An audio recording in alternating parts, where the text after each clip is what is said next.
नमस्कार। आकाशवाणी से प्रस्तुत है समाचार संध्या।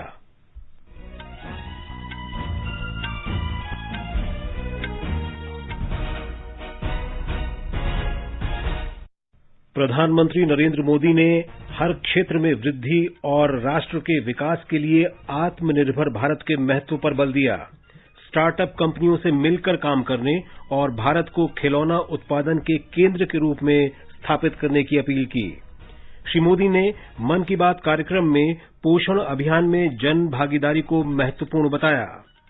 प्रधानमंत्री ने छात्रों और शिक्षकों से स्वतंत्रता संग्राम के विस्मृत नायकों की गाथाओं को उजागर करने को कहा। कोविड-19 से संक्रमित रोगियों के स्वस्थ होने की दर 76% से अधिक हुई और वित्त मंत्रालय ने बैंकों से इस वर्ष 1 जनवरी के बाद इलेक्ट्रॉनिक माध्यमों से हुए लेन-देन पर वसूला गया शुल्क रिफंड करने को कहा।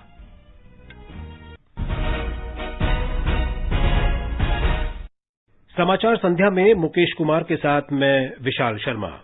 प्रधानमंत्री नरेंद्र मोदी ने भारत को हर क्षेत्र में आत्मनिर्भर बनाने की लोगों से अपील की है। आज आकाशवाणी से मन की बात कार्यक्रम में श्री मोदी ने कहा कि हर क्षेत्र में वृद्धि दर को तेज करने के साथ ही देश के विकास के लिए आत्मनिर्भर भारत महत्वपूर्ण है। जब आज से 100 वर्ष पहले असहयोग आंदोलन शुरू हुआ तो गांधी जी ने लिखा था कि असहयोग आंदोलन देशवासियों में आत्मसम्मान और अपनी शक्ति का बोध कराने का एक प्रयास है। आज जब हम देश को आत्मनिर्भर बनाने का प्रयास कर रहे हैं तो हमें पूरे आत्मविश्वास के साथ आगे बढ़ना है। हर क्षेत्र में देश को आत्मनिर्भर बनाना है। असहयोग आंदोलन के रूप में जो बीज बोया गया था उसे अब आत्मनिर्भर भारत के वटवृक्ष में परिवर्तित करना हम सबका दायित्व है। श्री मोदी ने कहा कि नई पीढ़ी में नवाचार और समाधान के क्षेत्र में बहुत कुछ करने की क्षमता है और हमें बेहतर कल के लिए इसका उपयोग करना होगा। प्रधानमंत्री ने कहा कि इस महीने के शुरू में आत्मनिर्भर भारत ऐप नवाचार चुनौती में देश भर से युवाओं ने बहुत ही उत्साहपूर्वक भाग लिया। इसमें लगभग 7,000 प्रविष्टियां प्राप्त हुई, जिनमें से 2/3 ऐप दूसरी और तीसरी श्रेणी के शहरों के युवाओं ने तैयार किए। कई और ऐप्स ने भी इस चैलेंज को जीता है। कई बिजनेस ऐप्स हैं, गेम्स के ऐप्स हैं, जैसे is books and expense, Zoho workplace, FTC talent. आप इनके बारे में नेट पर सर्च करिए, आपको बहुत जानकारी मिलेगी। आप भी आगे आए, कुछ इनोवेट करें, कुछ इम्प्लीमेंट करें। आपके प्रयास आज के छोटे छोटे स्टार्टअप्स कल बड़ी बड़ी कंपनियों में बदलेंगे और दुनिया में भारत की पहचान बनेंगे। और आप ये मत भूलिए कि आज जो दुनिया में बहुत बड़ी बड़ी कंपनियां नजर आती है ना, वे भी कभी स्टार्टअप हुआ करती थी। प्रधानमंत्री ने देश की युवा प्रतिभाओं से भारत पर आधारित कंप्यूटर गेम तैयार करने की अपील की। उन्होंने कहा कि ये गेम देश के समृद्ध इतिहास पर आधारित होने चाहिए। श्री मोदी ने कहा कि आत्मनिर्भर भारत अभियान के लिए ऑनलाइन गेम और खिलौना क्षेत्र बहुत महत्वपूर्ण है। प्रधानमंत्री ने स्टार्टअप कंपनियों से मिलकर काम करने और भारत को खिलौना उत्पादन के प्रमुख देश के रूप में स्थापित करने की अपील की। भारत के कुछ क्षेत्र टॉय क्लस्टर्स यानी खिलौने के केंद्र के रूप में भी विकसित हो रहे हैं, जैसे कर्नाटक के रामनगरम में चन्नापटना, आंध्र प्रदेश के कृष्णा में कोंडापल्ली, तमिलनाडु में तंजौर, असम में धुबरी, उत्तर प्रदेश का वाराणसी, कई ऐसे स्थान हैं। आपको ये जानकर आश्चर्य होगा कि global toy industry 7 lakh crore रुपए से भी अधिक की है, लेकिन भारत का हिस्सा उसमें बहुत कम है। गृह उद्योग हो, छोटे और लघु उद्योग हो, MSMEs हो, इसके साथ साथ बड़े उद्योग और निजी उद्यमी भी इसके दायरे में आते हैं। इसे आगे बढ़ाने के लिए देश को मिलकर मेहनत करनी होगी। प्रधानमंत्री ने गुरुदेव रविन्द्रनाथ ठाकुर को भी याद किया। गुरुदेव ने कहा था कि खिलौने ऐसे होने चाहिए जो बालमन में रचनात्मकता को बढ़ावा दें। उन्होंने कहा कि राष्ट्रीय शिक्षा नीति में बच्चों के जीवन पर खिलौने के प्रभाव पर काफी ध्यान दिया गया है। इसमें खेल खेल में सीखने, खिलौना बनाना सीखने और खिलौने के कारखाने के भ्रमण करने को पाठ्यक्रम का हिस्सा बनाया गया है। प्रधानमंत्री ने कोरोना संकट के दौरान किसानों की भूमिका की सराहना की। हमारे देश में इस बार खरीफ की फसल की बुआई पिछले साल के मुकाबले 7% ज्यादा हुई है। धान की रुपाई इस बार लगभग 10%, दालें लगभग 5%, मोटे अनाज कोर्स सीरियल्स लगभग 3%, ऑयल सीड्स लगभग 13%, कपास लगभग 3% ज्यादा बोई गई है। मैं इसके लिए देश के किसानों को बधाई देता हूं, उनके परिश्रम को नमन करता हूं। प्रधानमंत्री ने कहा कि भारतीय कृषि कोष का निर्माण किया जा रहा है। इससे प्रत्येक जिले की फसलों और पोषण मूल्य की पूरी जानकारी मिल सकेगी। श्री मोदी ने कहा कि ये समय उत्सव का होता है और कोरोना के संकट के बावजूद लोग पर्व और पर्यावरण के बीच संतुलन बनाकर काम कर रहे हैं। कोरोना के संकट काल में लोगों में उमंग तो है, उत्साह भी है, लेकिन हम सबको मन को छू जाए वैसा अनुशासन भी है। बहुतेक रूप में देखा जाए तो नागरिकों में दायित्व का एहसास भी है। लोग अपना ध्यान रखते हुए, दूसरों का ध्यान रखते हुए अपने रोजमर्रा के काम भी कर रहे हैं। देश में हो रहे हर आयोजन में जिस तरह का संयम और सादगी इस बार देखी जा रही है वो अभूतपूर्व है। गणेशोत्सव भी कहीं ऑनलाइन मनाया जा रहा है तो ज्यादातर जगहों पर इस बार इको फ्रेंडली गणेश जी की प्रतिमा स्थापित की गई है। प्रधानमंत्री ने कहा कि देश भर में सितंबर महीने को पोषण माह के रूप में मनाया जाएगा। श्री मोदी ने पोषण अभियान के लिए जन भागीदारी को महत्वपूर्ण बताया। न्यूट्रिशन के इस आंदोलन में पीपल पार्टिसिपेशन भी बहुत जरूरी है। जन भागीदारी ही इसको सफल करती है। पिछले कुछ वर्षों में इस दिशा में देश में काफी प्रयास किए गए हैं। खासकर हमारे गांवों में इसे जन भागीदारी से जन आंदोलन बनाया जा रहा है। पोषण सप्ताह हो, पोषण माह हो, इनके माध्यम से ज्यादा जागरूकता पैदा की जा रही है। स्कूलों को जोड़ा गया है, बच्चों के लिए प्रतियोगिताएं हो, उनमें अवेयरनेस बढ़े, इसके लिए भी लगातार प्रयास जारी है। जैसे क्लास में एक क्लास मॉनिटर होता है, उसी तरह न्यूट्रिशन मॉनिटर भी हो, रिपोर्ट कार्ड की तरह न्यूट्रिशन कार्ड भी बने। श्री मोदी ने कहा कि हर क्षेत्र में मौसम के अनुरूप एक संतुलित और पोषक आहार योजना तैयार की जानी चाहिए। प्रधानमंत्री ने सुरक्षा बलों के सहयोगी के रूप में असाधारण योगदान करने वाले 2 श्वान, सोफी और विदा की चर्चा की। इन दोनों को थल सेनाध्यक्ष ने प्रशस्ति पत्र दिए हैं। प्रधानमंत्री ने कहा कि भारतीय नस्ल के श्वानों में मुढोल और हिमाचली नस्ल के श्वान बहुत अच्छे होते हैं। इंडियन ब्रीड के डॉग्स भी बहुत अच्छे होते हैं। इंडियन ब्रीड्स में मुधोल हाउंड है, हिमाचली हाउंड है, ये बहुत ही अच्छी नस्लें हैं। राजपलायम, कन्नी, चिप्पी पराई और कोम्बाई भी बहुत शानदार इंडियन ब्रीड्स हैं।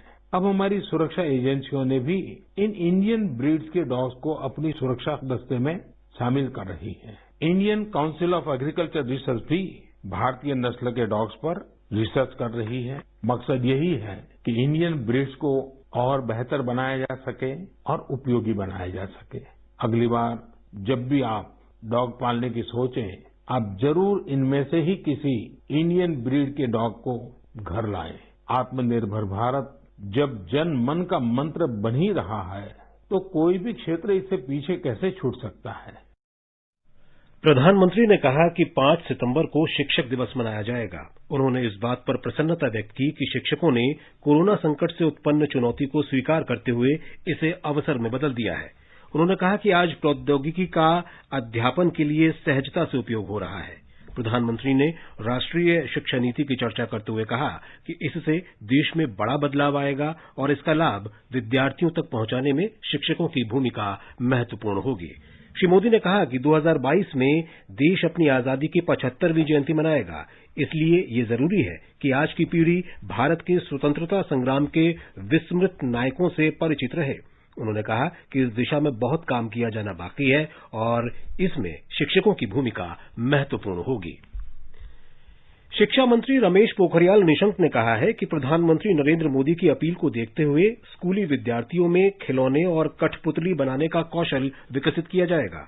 उन्होंने कहा है कि कला उत्सव में स्वदेशी खिलौना निर्माण की शुरुआत की जाएगी ताकि विद्यार्थी कई तरह के स्थानीय खिलौनों का पता लगाने और उनके विकास के लिए प्रोत्साहित हों। श्री पोखरियाल ने कला उत्सव में माध्यमिक और उच्चतर माध्यमिक विद्यार्थियों के लिए कठपुतली कला प्रदर्शन शुरू करने की भी अपील की। मन की बात कार्यक्रम में स्वदेशी खिलौनों को बढ़ावा देने की प्रधानमंत्री नरेंद्र मोदी की अपील से तमिलनाडु में तंजावुर की डांसिंग डॉल सहित अन्य पारंपरिक खिलौने तैयार करने वाले कारीगरों का मनोबल बढ़ा है। तंजावुर की डांसिंग डॉल अद्भुत खिलौना है जो टेराकोटा से बना होता है। इसमें रोली पोली बिना किसी बैटरी या विद्युत आपूर्ति के लगातार अपने सिर को हिलाते रहते हैं। ये खिलौने इस तरह से बनाए गए हैं कि उनके गुरुत्वाकर्षण का केंद्र उनके आधार पर होता है और निचला हिस्सा ऊपरी भाग की तुलना में अधिक भारी होता है। इस कारण ये गिरता भी नहीं है। चेहरे पर मुस्कुराहट और सहजता इन खिलौनों की विशेषताएं हैं और इनके परिधानों को फ्लोरोसेंट रंगों से चित्रित किया गया है, जिनका इस्तेमाल 19वीं शताब्दी में भी किया जाता रहा है। ये खिलौने वैज्ञानिक सोच के अलावा जीवन का महत्वपूर्ण सबक भी देते हैं। प्रधानमंत्री नरेंद्र मोदी के वोकल फॉर लोकल के आह्वान के बाद देश भर में पारंपरिक तंजावुर रोली पोली और उन जैसे अन्य खिलौनों का भविष्य और भी बेहतर होने की उम्मीद है। चेन्नई से जयसिंह की रिपोर्ट के साथ समाचार कक्ष से निखिल कुमार। मन की बात कार्यक्रम में आज आंध्र प्रदेश में विशाखापत्तनम की गुड़िया बनाने की कला एत्ती कोपका को भी स्थान मिला है। श्री मोदी ने एत्ती कोपका गुड़िया का विशेष उल्लेख करते हुए कहा कि महामारी के दौर में बच्चों में रचनात्मकता जगाने के लिए खिलौनों का इस्तेमाल होगा। एत्ती कोपका शिल्पकार सीवी राजू ने कहा कि मन की बात में इस कला का उल्लेख होने से वे बहुत खुश हैं। इससे इस कला की विशेषता सामने आई है। प्रधानमंत्री ने श्री राजू के शिल्प की सराहना की है।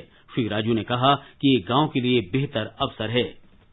ये समाचार हमारी वेबसाइट newsonair.com/hindi और हमारे mobile app news on AIR पर भी उपलब्ध हैं। खुजली झटपट दूर करे जालिम लोशन, वही नाम वही काम, कुछ भी नहीं बदला। चर्म रोगों का दुश्मन जालिम लोशन। सामान पैक कर दिया है, अपना ख्याल रखिएगा। और आप यहाँ परिवार का माँ को अस्पताल लेके जाना है। और पैसे? अरे मैं ही तो जा रहा हूँ शहर। माँ का आयुष्मान भारत कार्ड तो यहीं छोड़े जा रहा हूँ ना। तो इससे यहाँ भी मुफ्त इलाज मिलेगा? यही तो खूबी है इस योजना की। मन की बात में प्रधानमंत्री जी ने भी तो बताया था। लो तुम भी सुन लो। आयुष्मान भारत योजना के साथ एक बहुत बड़ी विशेषता पोर्टेबिलिटी की सुविधा भी है। पोर्टेबिलिटी ने देश को एकता के रंग में रंगने में भी मदद की है। यानी बिहार का कोई गरीब अगर चाहे तो उसे कर्नाटका में भी वही सुविधा मिलेगी जो उसे अपने राज्य में मिलती है। भारत सरकार की आयुष्मान भारत पीएम जय योजना दे रही है देश के 50 करोड़ से अधिक लोगों को प्रति वर्ष रुपए 5 लाख तक का मुफ्त इलाज। योजना के तहत लाभार्थियों के लिए कोविड-19 की जांच और इलाज मुफ्त है। 14555 पर कॉल कर योजना में अपना नाम जानिए और ई कार्ड बनवाने के लिए नजदीकी सीएससी केंद्र या सूचीबद्ध सरकारी या प्राइवेट अस्पताल जाएं। आयुष्मान भारत की छांव शहर हो या गांव। अरे आशा दीदी। हाँ शारदा, गुड़िया कैसी है? गुड़िया एकदम ठीक है, अभी सो रही है। अरे रात में गुड़िया को बिना मच्छरदानी के सुला रही हो? दीदी वो तो ऐसे ही सो जाती है। ध्यान रहे, छोटी सी लापरवाही मलेरिया जैसी बड़ी बीमारी का कारण हो सकता है। ये चेतावनी आपके लिए भी है। गर्मियों और बारिश के मौसम में घर के आसपास पानी इकट्ठा न होने दें। सोते समय हमेशा मच्छरदानी लगाएं। अपने घर में मच्छर मारने वाली दवा का छिड़काव करवाएं। आपकी भागीदारी मलेरिया पर पड़ेगी भारी। स्वास्थ्य एवं परिवार कल्याण मंत्रालय, भारत सरकार द्वारा जनहित में जारी। समाचार संध्या में आपका फिर स्वागत है। देश में कोविड रोगियों के स्वस्थ होने की दर बढ़कर 76.61% हो गई है। स्वस्थ हुए लोगों की संख्या संक्रमित रोगियों की तुलना में 3.5 गुना ज्यादा है। पिछले 24 घंटे में करीब 65,000 रोगी स्वस्थ हुए हैं। देश भर में अब तक कोविड महामारी से स्वस्थ होने वालों की संख्या 27,13,933 हो गई है। दिल्ली, तमिलनाडु, बिहार, हरियाणा, गुजरात, असम, पश्चिम बंगाल, दादरा और नगर हवेली और दमन तथा दीव में स्वस्थ होने की दर 80% से भी अधिक पहुंच गई है। भारत में कोरोना महामारी से मृत्यु दर में भी लगातार गिरावट आ रही है और दुनिया में न्यूनतम स्तर 1.7% पर आ गई है। 29 राज्यों और केंद्र शासित प्रदेशों में कोरोना महामारी से होने वाली मौत की दर राष्ट्रीय औसत से भी कम है। स्वास्थ्य मंत्रालय ने बताया कि पिछले 24 घंटे में देश में कोविड-19 के 78,000 से अधिक नए मामले दर्ज किए गए, जिससे इनकी कुल संख्या 35,42,734 हो गई है। इस समय देश में 7,65,302 कोविड रोगियों का इलाज चल रहा है।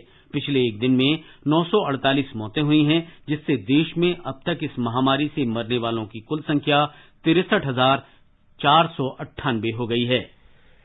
भारत ने पिछले 24 घंटे में कोरोना के 10.5 लाख से अधिक नमूनों की जांच करके कीर्तिमान बनाया है। देश में अब तक कुल 4,14,61,000 से अधिक कोविड जांच की जा चुकी हैं और संक्रमण की पुष्टि वाले रोगियों की संख्या औसतन 8.5% के स्तर पर बनाए रखने में भी सफलता मिली है। देश में प्रति 10 लाख आबादी पर रोजाना कराए जाने वाले परीक्षणों की औसत संख्या लगभग 545 के नए सर्वोच्च स्तर पर पहुंच गई है। केंद्रीय स्वास्थ्य मंत्रालय ने बताया है कि महामारी के नमूनों के परीक्षण में ये नया कीर्तिमान जांच, निगरानी और उपचार की रणनीति पर कड़ाई से अमल करने के कारण संभव हो पाया है। इस साल जनवरी में देश की कोविड परीक्षण के लिए सिर्फ एक प्रयोगशाला थी, जबकि आज इसके लिए 1,583 प्रयोगशालाएं हैं। दिल्ली में पिछले 24 घंटे के दौरान कोरोना संक्रमण के 2,024 नए मरीजों का पता चला। इन्हें मिलाकर राष्ट्रीय राजधानी में संक्रमित व्यक्तियों की कुल संख्या 1,73,000 से अधिक हो गई है। दिल्ली सरकार के अनुसार कोरोना वायरस से अब तक 1,54,171 व्यक्ति पूरी तरह स्वस्थ हो चुके हैं। वहीं पिछले 24 घंटों में 1,249 रोगी स्वस्थ हुए, जबकि 22 लोगों की मृत्यु हो गई। इन्हें मिलाकर राज्य में मृतकों की संख्या बढ़कर 4,426 हो गई है। उत्तर प्रदेश के मुख्यमंत्री योगी आदित्यनाथ ने कहा है कि उनकी सरकार कोविड-19 के खिलाफ मजबूती से लड़ाई लड़ रही है और राज्य बेहतर स्थिति में है। उन्होंने आज गोरखपुर में कहा कि प्रदेश में संक्रमण की जांच में तेजी लाई गई है। श्री योगी ने कहा कि राज्य में स्वच्छ भारत मिशन और सफाई अभियान के सफल संचालन के कारण दिमागी बुखार तथा जलजनित बीमारियों से होने वाली मौतों में भी कमी आई है। ब्यौरा हमारे संवाददाता से। 6,233 नए मामले सामने आने के बाद अब राज्य में कुल कोरोना मामलों की संख्या 2,25,632 हो गई है। इधर 67 मौतों को मिलाकर कोरोना से मरने वालों का आंकड़ा 3,423 पहुंच गया। स्वास्थ्य विभाग के अनुसार राज्य में पॉजिटिविटी दर 4.7% है, वहीं रिकवरी रेट 74.25% है। कोविड-19 से होने वाली मृत्यु दर घटकर 1.52% हो गई। सरकारी आंकड़ों के अनुसार राज्य में अब तक 54,90,354 कोरोना टेस्ट हुए हैं। MS यादव, आकाशवाणी समाचार, लखनऊ। आगे बढ़ने से पहले मुख्य समाचारों पर एक नजर। प्रधानमंत्री नरेंद्र मोदी ने हर क्षेत्र में वृद्धि और राष्ट्र के विकास के लिए आत्मनिर्भर भारत के महत्व पर बल दिया। स्टार्टअप कंपनियों से मिलकर काम करने और भारत को खिलौना उत्पादन के केंद्र के रूप में स्थापित करने की अपील की। श्री मोदी ने मन की बात कार्यक्रम में पोषण अभियान में जन भागीदारी को महत्वपूर्ण बताया। प्रधानमंत्री ने छात्रों और शिक्षकों से स्वतंत्रता संग्राम के विस्मृत नायकों की गाथाओं को उजागर करने को कहा। कोविड-19 से संक्रमित रोगियों के स्वस्थ होने की दर 76% से अधिक हुई। वित्त मंत्रालय ने बैंकों से इस वर्ष 1 जनवरी के बाद इलेक्ट्रॉनिक माध्यम से हुए लेनदेन पर वसूला गया शुल्क रिफंड करने को कहा। केरल में आज कोविड-19 के संक्रमण के 2,154 नए मामले सामने आए, जबकि 1,766 लोग स्वस्थ हुए। केरल में कुल सक्रिय मामलों की संख्या 23,658 है। इस बीच आज कोविड से 7 लोगों की मृत्यु भी हुई। कर्नाटक भारतीय जनता पार्टी अध्यक्ष और दक्षिण कन्नड़ से लोकसभा सदस्य नलिन कुमार कटील कोरोना पॉजिटिव हो गए हैं। राज्य में आज कोरोना संक्रमण के 8,852 नए मामलों की पुष्टि हुई और 106 लोगों की मृत्यु हुई। तमिलनाडु में 1 सितंबर से कोविड-19 से संबंधित प्रतिबंधों में कुछ ढील दी गई है। राज्य के भीतर आवागमन के लिए इलेक्ट्रॉनिक पास अब इस संबंध में बनाए गए पोर्टल से प्राप्त किए जा सकेंगे। मुख्यमंत्री इडापड्डी के पलनीसामी ने कहा कि राज्य में वर्तमान स्थिति और लोगों के हितों तथा सुरक्षा को ध्यान में रखते हुए प्रतिबंधों में ढील दी जा रही है। मणिपुर में पिछले 24 घंटे के दौरान कोविड-19 के संक्रमण के 152 नए मामले सामने आए। इसमें 19 लोग केंद्रीय सशस्त्र पुलिस बल से संबंधित हैं। इस बीच 53 लोग स्वस्थ हो गए हैं। केंद्रीय गृह सचिव अजय कुमार भल्ला ने जोर देकर कहा है कि पूर्वोत्तर राज्यों में कोविड-19 महामारी पर रोक के लिए उठाए गए सभी कदमों में केंद्र सरकार का सहयोग जारी रहेगा। श्री भल्ला ने आकाशवाणी से कहा कि केंद्रीय दलों ने ज्यादा प्रभावित राज्यों का दौरा किया है। उन्होंने कहा कि प्रकोप को रोकने के लिए पूर्वोत्तर राज्यों का प्रदर्शन बेहतर रहा है, लेकिन लोगों से उन्होंने सतर्क रहने की अपील भी की। अनलॉक 4 में स्कूल की गतिविधियों में कुछ छूट देने की बात भी उन्होंने कही। गृह सचिव ने कहा कि पूरे देश में आर्थिक गतिविधियों में सुधार दिख रहा है और इसमें सहयोग की जरूरत है। सभी राज्यों को यह सुनिश्चित करना चाहिए कि माल के आवागमन के लिए राष्ट्रीय राजमार्ग खुले रहें। National highways are already open, especially for movement of goods. All states have confirmed to us that they are keeping the national highways movement of goods open. Some state restrictions say for movement of personnel from outside the state or from within inter-district. You have a system, you need testing, you do testing and all. Then there are facilities of quarantine and all. National highways cannot be closed. Delhi में अगले महीने की 7 तारीख से शुरू हो रही metro train में केवल स्मार्ट कार्ड धारक ही यात्रा कर सकेंगे। कोरोना वायरस महामारी को ध्यान में रखते हुए राजधानी में मेट्रो ट्रेन की सेवाएं बंद कर दी गई थीं। मेट्रो यात्रा के लिए फिलहाल टोकन का इस्तेमाल नहीं किया जाएगा क्योंकि टोकन से वायरस फैलने का खतरा ज्यादा है। मेट्रो स्टेशनों पर स्मार्ट कार्ड खरीदने की व्यवस्था रहेगी। स्मार्ट कार्ड्स के रिचार्ज के लिए डिजिटल माध्यम का इस्तेमाल किया जाएगा। ट्रेन में यात्रियों के बीच 1 मीटर की दूरी बनी रहे, इसका विशेष ध्यान रखा जाएगा। बृहन्मुंबई नगर निगम ने गणेश मूर्तियों के विसर्जन के लिए परामर्श जारी किया है। कोविड-19 महामारी के मद्देनजर नगर निगम द्वारा जारी इस परामर्श के अंतर्गत 1 सितंबर को मूर्तियों के विसर्जन के दिन नगर निगम के 23,000 कर्मियों की तैनाती की जाएगी। ये समाचार हमारी वेबसाइट newsonair.com/hindi और हमारे mobile app news on AIR पर भी उपलब्ध हैं। सामान पैक कर दिया है, अपना ख्याल रखिएगा। और आप यहाँ परिवार का, माँ को अस्पताल लेके जाना है। और पैसे? अरे मैं ही तो जा रहा हूँ शहर। माँ का आयुष्मान भारत कार्ड तो यहीं छोड़े जा रहा हूँ ना। तो इससे यहाँ भी मुफ्त इलाज मिलेगा? यही तो खूबी है इस योजना की। मन की बात में प्रधानमंत्री जी ने भी तो बताया था। लो तुम भी सुन लो। आयुष्मान भारत योजना के साथ एक बहुत बड़ी विशेषता पोर्टेबिलिटी की सुविधा भी है। पोर्टेबिलिटी ने देश को एकता के रंग में रंगने में भी मदद की है। यानी बिहार का कोई गरीब अगर चाहे तो उसे कर्नाटका में भी वही सुविधा मिलेगी जो उसे अपने राज्य में मिलती है। भारत सरकार की आयुष्मान भारत पीएमजय योजना दे रही है देश के 50 करोड़ से अधिक लोगों को प्रति वर्ष रुपए 5 लाख तक का मुफ्त इलाज। योजना के तहत लाभार्थियों के लिए कोविड-19 की जांच और इलाज मुफ्त है। 14555 पर कॉल कर योजना में अपना नाम जानिए और ई कार्ड बनवाने के लिए नजदीकी सीएससी केंद्र या सूचीबद्ध सरकारी या प्राइवेट अस्पताल जाएं। आयुष्मान भारत की छांव शहर हो या गांव। तैयार तो हूँ मैं माँ बनने के लिए और फिर से तुम्हारी दुल्हन बनने के लिए। प्रसव पश्चात IUCD यानी PPIUCD डिलीवरी के तुरंत बाद अपनाने से आप बच्चों के बीच 3 साल का अंतर रख सकते हैं। सुरक्षित और भरोसेमंद। इससे आपको मिले बच्चे और पति को प्यार करने की पूरी आजादी। प्रसव पश्चात IUCD अपनाओ और दोनों रिश्ते निभाओ। ये आकाशवाणी है। वित्त मंत्रालय ने बैंकों से कहा है कि आयकर अधिनियम के तहत इलेक्ट्रॉनिक माध्यमों से हुए लेन देन पर इस वर्ष 1 जनवरी के बाद वसूले गए शुल्क तुरंत रिफंड करें। मंत्रालय ने बैंकों से यह भी कहा है कि भविष्य में इलेक्ट्रॉनिक माध्यम से किए गए किसी भी लेन देन पर कोई शुल्क न लगाएं।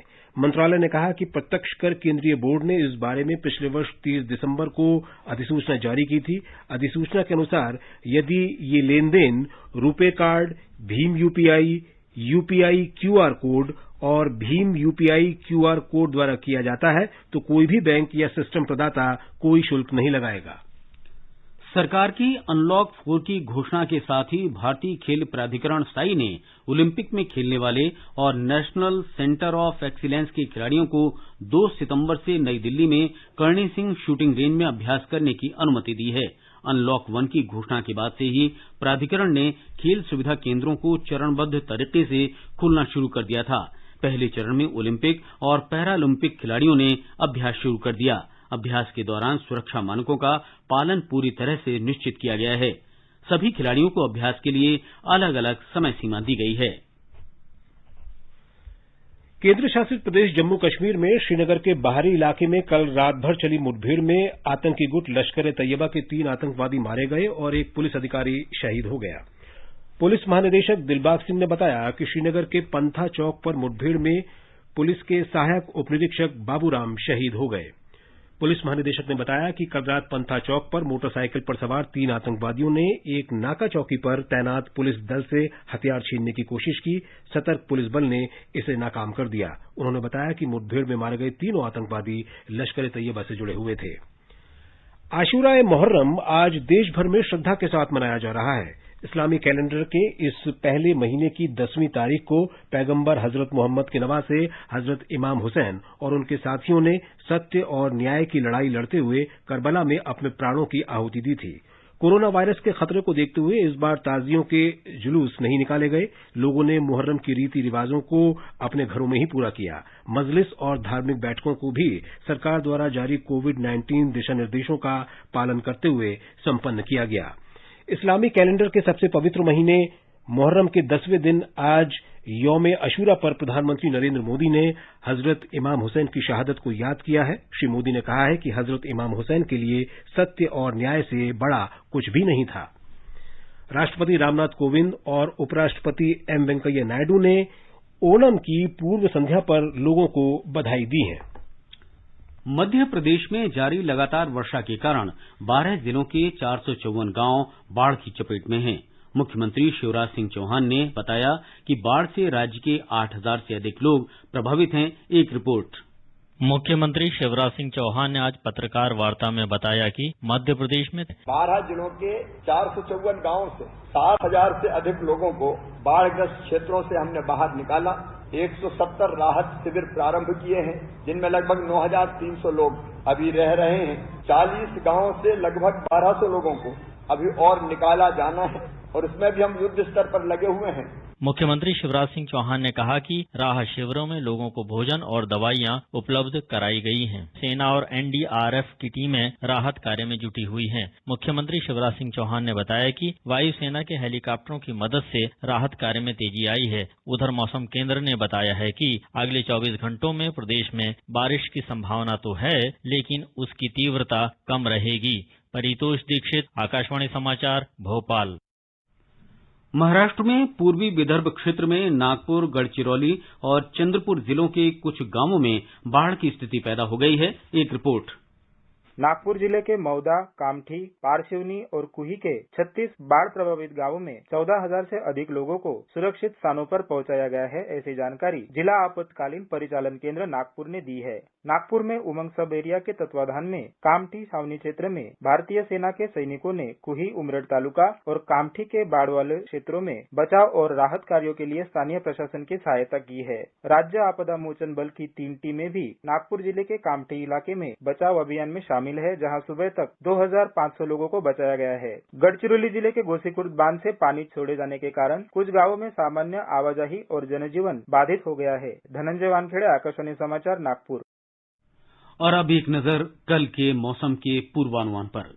राष्ट्रीय राजधानी दिल्ली में बादल छाए रहेंगे और सामान्य तौर पर बारिश हो सकती है। न्यूनतम तापमान 26 और अधिकतम 34 डिग्री सेल्सियस के आसपास रहने का अनुमान है। मुंबई में आमतौर पर हल्की बारिश के साथ आसमान में बादल छाए रहेंगे। न्यूनतम तापमान 25 और अधिकतम 27 डिग्री सेल्सियस के आसपास बना रहेगा। चेन्नई में सामान्य तौर पर बादल छाए रहेंगे और कहीं कहीं हल्की बारिश हो सकती है। तापमान 27 और 36 डिग्री सेल्सियस के बीच रहने के आसार हैं। कोलकाता में आमतौर पर बादल छाए रहेंगे तथा कुछ स्थानों पर गरज के साथ छींटे पड़ सकते हैं। तापमान 28 और 35 डिग्री सेल्सियस के बीच रहने का अनुमान है। उत्तर भारत में केंद्र शासित प्रदेश जम्मू कश्मीर के जम्मू में न्यूनतम तापमान 25 डिग्री जबकि अधिकतम तापमान 35 डिग्री सेल्सियस के आसपास रह सकता है। श्रीनगर में न्यूनतम तापमान 15 जबकि अधिकतम 30 डिग्री सेल्सियस रह सकता है। शहर में आमतौर पर आसमान साफ रहेगा तथा दोपहर या शाम को आंशिक रूप से बादल छाए रहेंगे। लद्दाख में सामान्य तौर पर आसमान साफ रहेगा तथा दोपहर या शाम को आंशिक रूप से बादल छाए रहेंगे। तापमान 13 और 23 डिग्री सेल्सियस के बीच रहने का अनुमान है। गिलगित में तापमान 17 से 30 डिग्री सेल्सियस के बीच रहेगा। शहर में आसमान साफ रहेगा तथा दोपहर या शाम को आंशिक रूप से बादल छाए रहेंगे। मुजफ्फराबाद में आमतौर पर आसमान साफ रहेगा और दोपहर या शाम को आंशिक रूप से बादल छाए रहेंगे। तापमान 22 और 36 डिग्री सेल्सियस के बीच रहने का अनुमान है। मौसम के साथ समाचार कक्ष से मैं शिव प्रकाश मिश्र। अंत में मुख्य समाचार एक बार फिर। प्रधानमंत्री नरेंद्र मोदी ने हर क्षेत्र में वृद्धि और राष्ट्र के विकास के लिए आत्मनिर्भर भारत के महत्व पर बल दिया। स्टार्टअप कंपनियों से मिलकर काम करने और भारत को खिलौना उत्पादन के केंद्र के रूप में स्थापित करने की अपील की। श्री मोदी ने मन की बात कार्यक्रम में पोषण अभियान में जन भागीदारी को महत्वपूर्ण बताया। प्रधानमंत्री ने छात्रों और शिक्षकों से स्वतंत्रता संग्राम के विस्मृत नायकों की गाथाओं को उजागर करने को कहा। इसके साथ ही समाचार संध्या का ये अंक समाप्त हुआ। नमस्कार।